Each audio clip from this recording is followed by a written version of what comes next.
Okay, नमस्कार प्यारे दोस्तों, रुद्रा एजुकेशन पॉइंट के इस प्लेटफॉर्म पे आपका हार्दिक स्वागत है भाई। जैसा कि आप लोगों को पता है कि हमारा 10 मिनट का जो शो है वो चला हुआ है और उसमें मैं आप लोगों को साइंस करवाने जा रहा हूँ टॉपिक वाइज। कल की जो क्लास थी, हमारी जो क्लास 1 हुई थी, उसमें मैंने आप लोगों को इलेक्ट्रिक चार्ज के बारे में बिल्कुल बेहतरीन तरीके से बता दिया था। आज जो हमारी क्लास होने जा रही है वो होने जा रही है किसके ऊपर? वो टॉपिक रहेगा हमारा इलेक्ट्रिक करंट। चलिए तो देखते हैं दोस्तों, इलेक्ट्रिक करंट के बारे में हमें क्या क्या पढ़ना है। टॉपिक जो हमारा आज का है वो है इलेक्ट्रिक करंट। अच्छा सर, इलेक्ट्रिक करंट के बारे में पढ़ेंगे हम। अच्छा, ये जो साइंस है भाई मैं आप लोगों को 10th लेवल करवा रहा हूँ, ध्यान रखना। इसको बोलते हैं हम क्या? विद्युत आवेश बोलते हैं। आवेश नहीं, विद्युत धारा। विद्युत धारा इसको हम क्या करते हैं? बोलते हैं। आवेश के बारे में कल पढ़ा चुका हूँ मैं। अच्छा जी, अब जो ये विद्युत धारा होती है ये क्या होती है सर? देखिए, the rate of flow of charge, the rate of flow of charge is called current, electric current. ठीक है भाई, इलेक्ट्रिक करंट। ओके सर, बात समझ में आ गई। मतलब ये कि आवेश के प्रवाह होने की दर को, आवेश के प्रवाह होने की दर को हम क्या बोलते हैं भाई? सर, आवेश के प्रवाह होने की दर को हम बोलते हैं विद्युत धारा, इलेक्ट्रिक करंट बोलते हैं। अच्छा हाँ भाई, तो सर आप ये बताइए, जैसे आपने बताया था विद्युत आवेश को हम रिप्रेजेंट करते हैं किससे? सर क्या से? तो यहाँ पर हम इसको रिप्रेजेंट करते हैं किससे? आई से। किससे रिप्रेजेंट करते हैं भाई?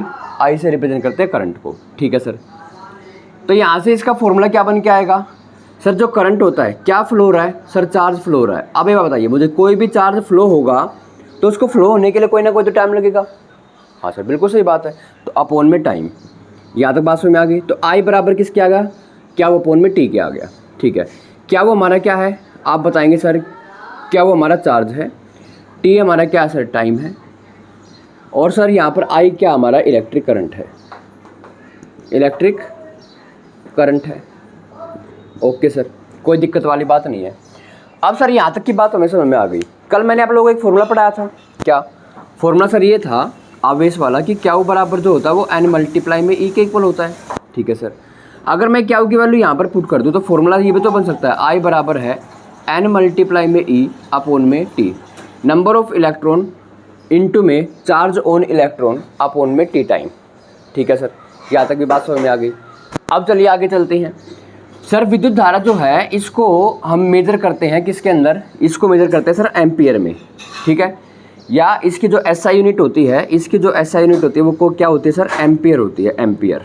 ठीक है, और इसको मेजर करने का जो इंस्ट्रूमेंट होता है, इंस्ट्रूमेंट जो होता है इसको मेजर करने का, उसका नाम होता है एमीटर। क्या होता है भाई? सर उसको मेजर करने का जो इंस्ट्रूमेंट होता है वो कौन होता है? हमारा एमीटर होता है। ओके सर, तो सर आप हमें ये बताइए कि हम ऐसा कब बोलेंगे कि 1 एम्पियर करंट फ्लो हो गया?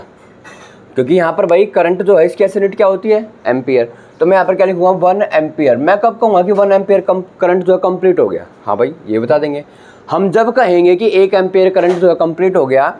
जब 1 एम्पियर करंट कब जब कंप्लीट होगा बेटा? जब 1 कुलाम आवेश 1 सेकंड में कंप्लीट हो जाएगा या प्रवाह हो जाएगा, फ्लो हो जाएगा।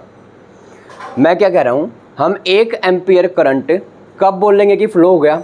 हम 1 एम्पियर करंट जब बोलेंगे कि 1 एम्पियर करंट फ्लो हो गया जब 1 कुलाम आवेश या 1 कुलाम चार्ज 1 सेकंड के अंदर क्या हो जाए? फ्लो हो जाए। यहाँ तक की बात समझ में आ गई? आ गई जी। अब एक दो बात और है। एक आता है भाई, आप याद रखना, 1 मिली एम्पियर में कितने एम्पियर होते हैं? तो आप बताएंगे सर 10 की पावर -3 एम्पियर होते हैं। और एक होता है भाई, एक होता है माइक्रो एम्पियर। 1 माइक्रो एम्पियर में 10 की पावर -6 एम्पियर होते हैं। यहाँ तक की बात समझ में आ गई? हाँ जी सर, आ गई। अच्छा, अब भाई जो ये एमीटर होता है ना, एमीटर होता है, एमीटर को हम क्या करते हैं?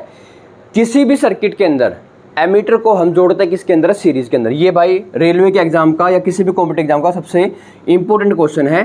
किसी भी सर्किट के अंदर हम एमीटर को जोड़ते हैं किसके अंदर? सर सीरीज के अंदर जोड़ते हैं। ये वाली बात याद रख लेना, 1 नंबर का क्वेश्चन भाई यहीं से बनता है, बहुत इंपॉर्टेंट।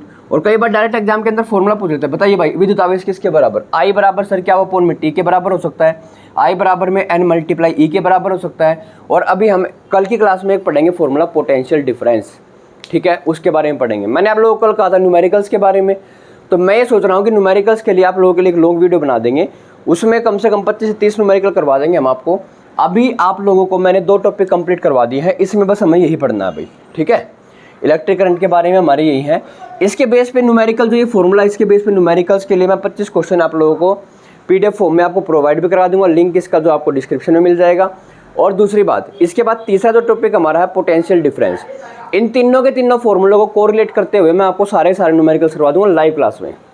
ओके भाई, अगर आप लोगों को हमारी वीडियो और ये सेशन अच्छा लग रहा है तो भाई आपका एक लाइक और आपका एक सब्सक्राइब हमें मोटिवेशन देगा कि मैं ऐसा काम और भी ज़्यादा करूँ बच्चों के लिए। Thank you.